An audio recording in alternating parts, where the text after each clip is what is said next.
Terima kasih Tunku Ismail yang memberikan peluang dan semangat kepada saya, kata Faisal Halim.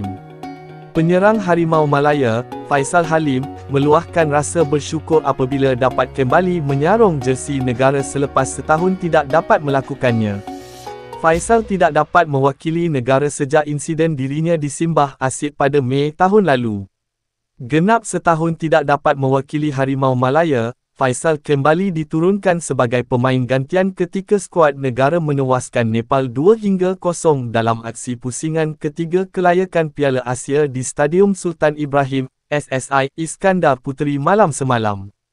Dalam satu temu bual bersama wartawan Astro Arena, Zulhelmi Zainal Azam, Faisal turut berterima kasih kepada pemangku Sultan Johor, Tunku Ismail Sultan Ibrahim, Ketua Jurulatih Harimau Malaya, Peter Klamovski, dan Persatuan Bola Sepak Malaysia, FAM, kerana memberinya semangat dan peluang untuk kembali memperkasakan Harimau Malaya.